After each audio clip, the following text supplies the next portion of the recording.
नमस्कार। जरा सोचिए, एक ऐसी नोटबुक जो दशकों तक धूल में पड़ी रही और जब वो मिली तो उसने ब्रह्मांड के बड़े बड़े रहस्यों को सुलझाने में हमारी मदद की। आज हम उसी की कहानी को जानेंगे, वो व्यक्ति जो अनंत को जानता था, श्रीनिवास रामानुजन की पहेली में। तो हमारी कहानी की शुरुआत होती है साल 1976 से। जगह है कैम्ब्रिज यूनिवर्सिटी की मशहूर ट्रिनिटी कॉलेज लाइब्रेरी। यहाँ इतिहास की किताबों के बीच एक ऐसा खजाना छिपा था जो विज्ञान की दुनिया को हमेशा हमेशा के लिए बदलने वाला था। यहीं पर जॉर्ज एंड्रूज नाम के एक मैथमेटिशियन को एक पुराना धूल से सना बक्सा मिलता है और उसके अंदर थी एक नोटबुक जिसमें हाथ से लिखे हुए 600 से भी ज्यादा मुश्किल फॉर्मूले थे, जिनका ना कोई प्रूफ था ना कोई एक्सप्लेनेशन। पहली नजर में ये किसी स्टूडेंट की अधूरी कॉपी लग सकती थी, लेकिन असल में ये एक ऐसे जीनियस का खजाना था जो अपने वक्त से बहुत आगे था। और जैसे ही एंड्रूज ने पन्ने पलटे, उनकी हैरानी का ठिकाना नहीं रहा।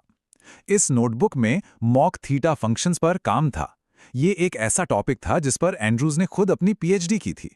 पर सबसे चौंकाने वाली बात ये थी कि यही फॉर्मूला, जो लगभग 100 साल पहले लिखे गए थे, आगे चलकर ब्लैक होल जैसी ब्रह्मांड की सबसे बड़ी पहेलियों को समझने के लिए बहुत जरूरी साबित हुए। तो सवाल ये उठता है कि आखिर ये नोटबुक थी किसकी? इसके पीछे वो कौन सा रहस्यमयी जीनियस था जिसकी सोच अपने समय से दशकों बल्कि एक सदी आगे चल रही थी? इस सवाल का जवाब हमें भारत के एक छोटे से गांव में वक्त में बहुत पीछे ले जाता है। ये कहानी है एक ऐसे जीनियस की जो गरीबी और अनगिनत मुश्किलों के बीच पला बढ़ा। श्रीनिवास रामानुजन का जन्म 1887 में एक बहुत ही गरीब परिवार में हुआ था। उनके पिता साड़ी की दुकान पर काम करते थे और महीने के सिर्फ 20 रुपए कमाते थे। सोचिए, 2 साल की उम्र में वो चेचक की महामारी से चमत्कार की तरह बच गए और 3 साल की उम्र तक तो एक शब्द भी नहीं बोल पाते थे। और हाँ, उनके पास कोई फॉर्मल यूनिवर्सिटी डिग्री भी नहीं थी। लेकिन इन मुश्किलों के बावजूद उनका दिमाग वो असाधारण था। सिर्फ 12 साल की उम्र में उन्होंने खुद से ही एडवांस ट्रिग्नोमेट्री सीख ली थी। 15 साल की उम्र तक उन्होंने क्वाड्रिक इक्वेशंस को सॉल्व करने का अपना ही एक नया तरीका बना लिया था और 17 की उम्र में उन्हें अपनी जबरदस्त प्रतिभा के लिए पुरस्कार भी मिला। अब यहाँ एक बड़ा ही दिलचस्प विरोधाभास देखने को मिलता है। मैथ्स में वो जितने जीनियस थे, बाकी सब्जेक्ट्स में उनकी उतनी ही कम दिलचस्पी थी। वो गणित में इस कदर डूबे रहते थे कि बाकी सभी विषयों में फेल हो गए और इसी वजह से उन्हें अपनी कॉलेज की स्कॉलरशिप भी गंवानी पड़ी। गरीबी इतनी थी कि कागज कलम की जगह उन्हें स्लेट पर ही मुश्किल से मुश्किल कैलकुलेशंस करनी पड़ती थी। अब जब स्कूल कॉलेज के दरवाजे बंद हो गए तो रामानुजन तो गुमनामी में खो सकते थे, लेकिन उन्होंने हार नहीं मानी। उन्होंने अपने काम को दुनिया के सामने लाने के लिए एक आखिरी हताश कोशिश की। उन्होंने अकेले ही अपना रिसर्च जारी रखा। इंग्लैंड के कई प्रोफेसरों को चिट्ठियां लिखीं, लेकिन बिना डिग्री के उन्हें कोई गंभीरता से ले ही नहीं रहा था। फिर 16 जनवरी 1913 को उन्होंने कैम्ब्रिज के एक बहुत बड़े मैथमेटिशियन G.H. हार्डी को एक आखिरी चिट्ठी लिखी, जिसमें करीब 120 थ्योरम शामिल। तो हार्डी का पहला रिएक्शन क्या था? उन्हें लगा, अरे ये तो कोई फ्रॉड है जो यूं ही मनगढ़ंत फॉर्मूले बनाकर भेज रहा है।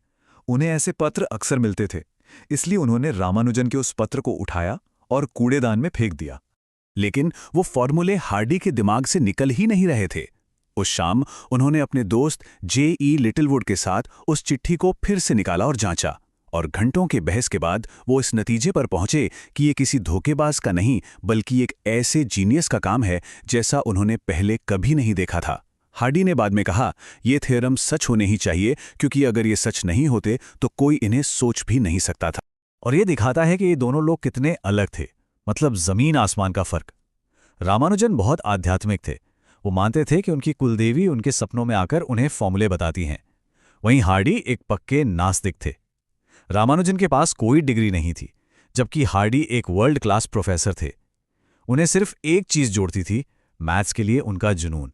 और इसी अनोखे मेल ने मैथमेटिक्स के इतिहास में एक नया चैप्टर शुरू कर दिया।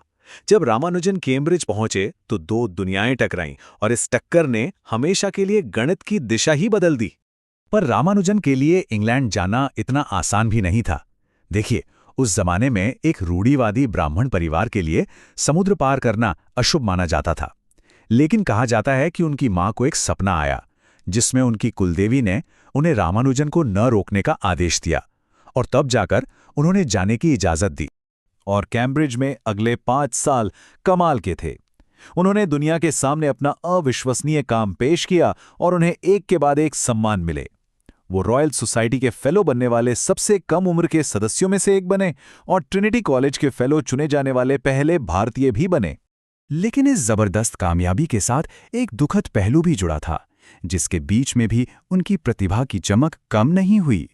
ये किस्सा बहुत मशहूर है। एक बार जब रामानुजन बीमार थे और हॉस्पिटल में थे तो हार्डी उनसे मिलने एक टैक्सी से आए। उस टैक्सी का नंबर था 1729। हार्डी ने रामानुजन से बस यूं ही बातों बातों में कह दिया कि अरे, जिस टैक्सी से मैं आया उसका नंबर 1729 था। बड़ा ही बोरिंग नंबर है।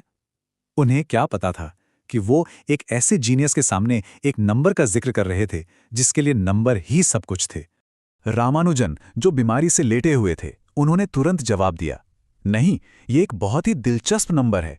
उन्होंने बताया कि यह सबसे छोटा नंबर है जिसे 2 क्यूब्स के जोड़ के रूप में 2 अलग-अलग तरीकों से लिखा जा सकता है। सोचिए, बीमारी की हालत में भी उनका दिमाग नंबरों के साथ खेल रहा था। ये नंबर आज हार्डी रामानुजन नंबर के नाम से जाना जाता है। सिर्फ 32 साल की उम्र में रामानुजन इस दुनिया से चले गए, लेकिन अपने पीछे एक ऐसी विरासत छोड़ गए जो आज भी हमारी दुनिया को आकार दे रही है। और रामानुजन का काम सिर्फ इतिहास की किताबों में बंद नहीं है। उनके वही मॉक थीटा फंक्शंस जो उस खोई हुई नोटबुक में थे, आज ब्लैक होल की एंट्रोपी को समझने में मदद करते हैं। उनके फॉर्मूले स्ट्रिंग थियरी से लेकर कंप्यूटर प्रोग्रामिंग और यहां तक कि कैंसर के इलाज की रिसर्च में भी इस्तेमाल हो रहे हैं। उन्होंने 3900 से ज्यादा रिजल्ट्स दिए और उनमें से कई आज भी मैथमेटिशियंस के लिए एक अनसुलझी पहेली बने हुए हैं। रामानुजन की जीनियस का सबसे बड़ा सबूत शायद खुद हार्डी ने दिया था। जब उन्होंने मैथमेटिशियंस को 100 में से रेटिंग दी तो उन्होंने खुद को दिए 25, महान डेविड हिल्बर्ट को 80 और रामानुजन को पूरे 100 नंबर दिए।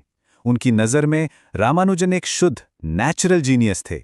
रामानुजन की कहानी हमें दिखाती है कि जीनियस किसी डिग्री या बैकग्राउंड का मोहताज नहीं होता। उनके जिन कामों को हम समझ पाए, उन्होंने हमारी दुनिया बदल दी। तो सोचने वाली बात यह है कि उनके जो सैकड़ों फॉर्मूलाज आज भी अनसुलझे हैं, वो भविष्य में हमारे लिए कौन से नए दरवाजे खोलेंगे।